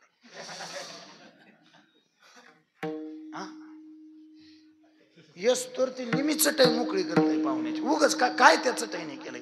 पण उगच माणसाला आनंद वाटतो. कशात आनंद वाटतो काय सांगता येत नाही. ते तसं त्याला काय म्हणजे ती करायचं म्हणूनच नाही, आपलं उगच बसलं म्हणून झाडावरती ते पान पकडायचं आणि वाघरीला कुणीतरी शिवावं म्हणून शिव शिव शिव शिव शिव शिव म्हणायचं आणि ते पान तोडायचं खाली टाकायचं, पान तोडायचं खाली टाकायचं. असं त्याने दिवसात 1,00,000 पानं खाली टाकली. आणि जिथं पानं टाकत होता तिथं शंभो शिवशंकराची पिंड होती. मुद्दाम टाकली का चुकून, ऐका, चुकून जरी त्याच्यावरती बिल्वपत्र अर्पण केलं तरी जो देवता पावतो त्याचं नाव शंभो शिवशंकर. चुकून बिल्वपत्र वाहिलं जात होतं, चुकून पान टाकलं जात होतं. झालं असं, 1,00,000 पानं त्याने टाकली. आणि 1,00,000 पानं टाकल्यानंतर मुखामध्ये शिव नाव आहे, वाचे वदता शिवनाम तयान बाधे क्रोध काम. शिव शिव म्हणून 1,00,000 पानं टाकली.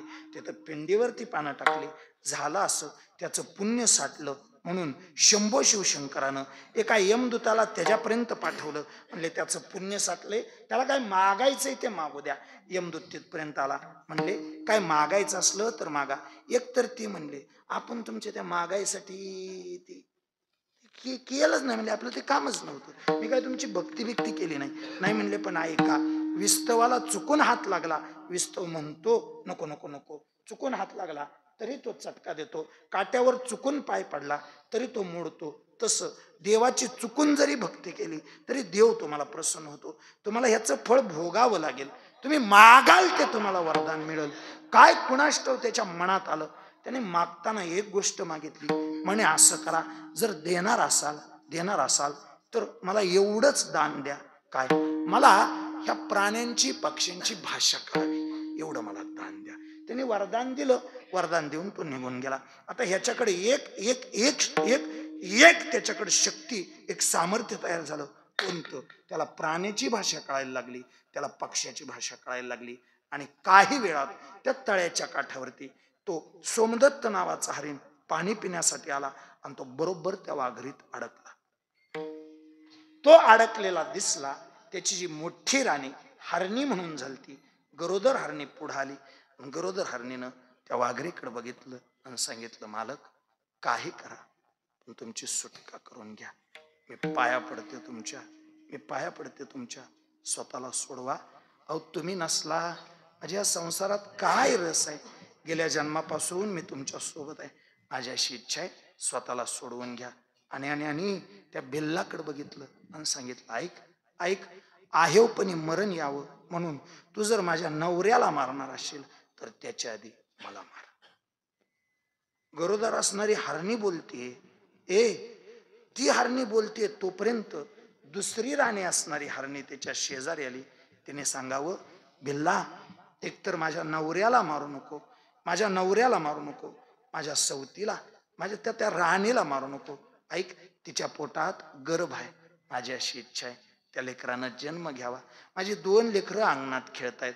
तू मला मार. फक्त एक, मला मारण्या अगोदर एकदाच फक्त लेकरांना शेवटचा पान्हा पाजून येते. म्हणून धावत गेली, लेकरांना पान्हा पाजायला लागली. लेकरच ती आई दिसली म्हणून पान्हा प्यायला लागली. पण पण आईच्या डोळ्यात पाणी आलं आणि आईच्या डोळ्यातलं पाणी बघून लेकरू पुढं आलं आणि आईला विचारलं, आई कधीच नाही, पण तू आज पान्हात असताना रडतीये, सांग आई झालं काय? तिनं सांगितलं, बाळांनो बहुतेक आता जे पाजते ते ते शेवटचं सांगू. अशीच घटना ज्ञानोबरायांच्या बाबतीत ही घडली होती. आईनं शेवटी लेकरांना चांगलं खाऊ घातलं होतं आणि बहुतेक सांगत होते, बाळांनो आता खाता येते शेवटचं. ऐका, त्या त्या त्या त्या त्या बाळांकडे बघितलं, आईच्या डोळ्याला पाणी. लेकरांनी पान्हा प्यायचं बंद केलं. आईच्या पुढं पळाली. त्या बिल्लाला सांगितलं, हे बिल्ला, आमच्या आईला मारणार असशील तर आमची अशी इच्छा आहे, आधी आम्हाला मार मग आईला मार. आई मेल्यावर आम्ही लेकरांनी अनाथ होऊन जगायचं कसं? तेव्हा आम्हाला मार. लेकरं म्हणत होती आम्हाला मार, ती त्यांची आई म्हणत होती मला मार, गरोदर हरणी म्हणत होती मला मार, आणि शेवटी तो हरीण सांगत होता, तेव्हा कोणाला नाही, या घरातला करता धरता पुरुष म्हणून मला मार. बिल्लाच्या डोळ्याला पाणी आलं, शांतपणे खाली उतरला आणि त्याने सांगितलं, तुमच्या 5 जणांपैकी मी कुणालाच मारणार नाही. म्हणून बिल्ल पुढं पळायला लागला. हे 5 जण त्याच्या पाठीमागं पळायला लागले.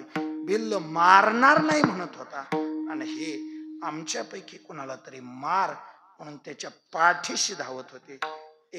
ऐका, शेवटी मात्र त्याच्या दारात पोहोचल्यानंतर या 5ही हरणांनी 5 देवतांचं रूप घेतलं, बिल्लाला आशीर्वाद दिला. ज्या दिवशी ही सगळी घटना घडली त्या दिवशी महाशिवरात्री होती. आता हाच प्रश्न मी गेल्या वर्षी विचारला होता. एवढ्या प्रश्नाचं खंडन करतो, थांबतो.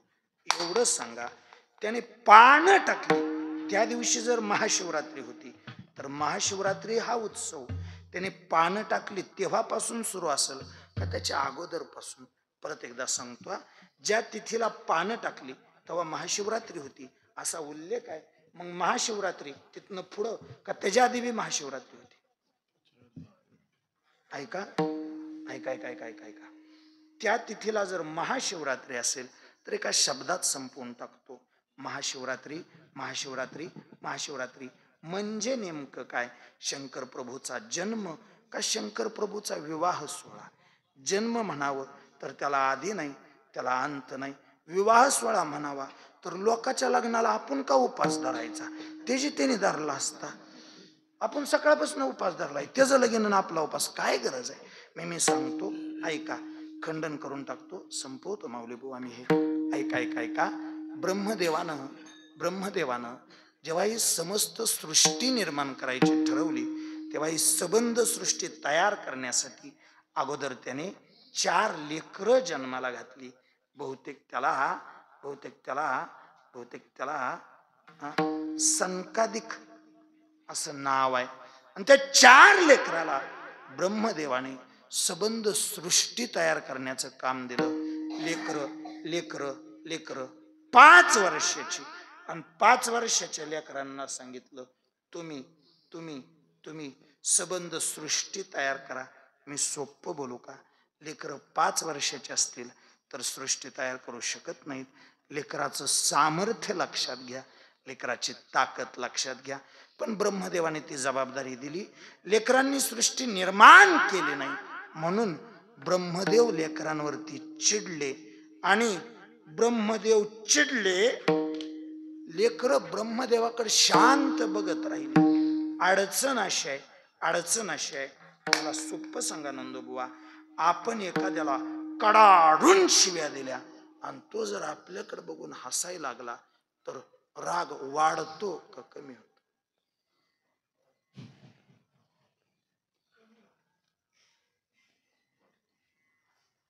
एखाद्यावर आपण प्रचंड चिडलोय आणि ती पूर्ण काहीच म्हणना,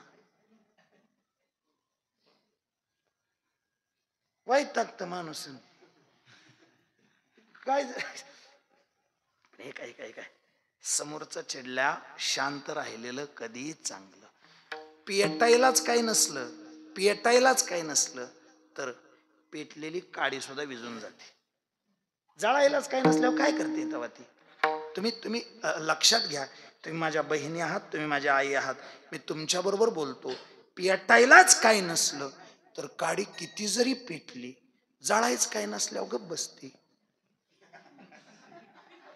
कोण? काडी. काय तिला एकटीला जळून द्यायचं. कोणाला? काडीला. तुम्ही मिटवून घ्या. त्या ऐका ऐका ऐका, त्या लेकरांनी अजिबात विरोध केला नाही. ब्रह्मदेवाने स्वतःची भुरकुटीत आणली. भुरकुटी या दोन भुवयांमध्ये जे अंतर आहे त्याला भुरकुटी म्हणायचं. हे ताणली, तिथून एक ज्वाला निर्माण झाली आणि त्याच्यातून एक लेकरू तयार झालं. त्याच्यातून एक बाळ जन्माला आलं. ते प्रचंड रडत होतं. रडणे या शब्दाला समानार्थी दुसरा शब्द रुदन करणे. रुदन करणे, रडणे म्हणजे रुदन. ते लेकरू रडतच राहिलं म्हणून त्याचं नाव रुद्र ठेवलं. ज्या दिवशी रुद्राचा जन्म झाला, आलाय का?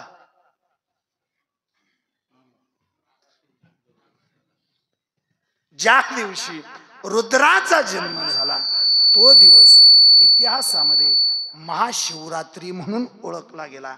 त्या दिवशी रुद्राचा जन्म, त्या दिवशी रुद्राचा अवतार.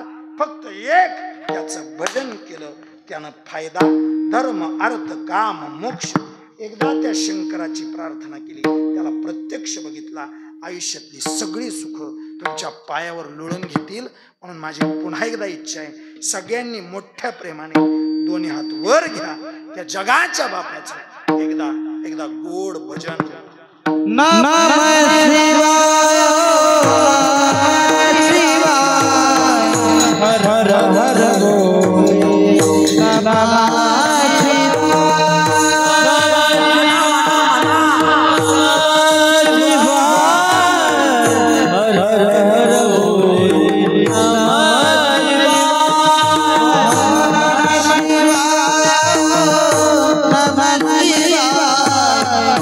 हर हर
शिवभोळा चक्रवर्ती त्याचे पाय माझे चित्ती वाचे वदता शिवनाम तयान बाधे क्रोधकाम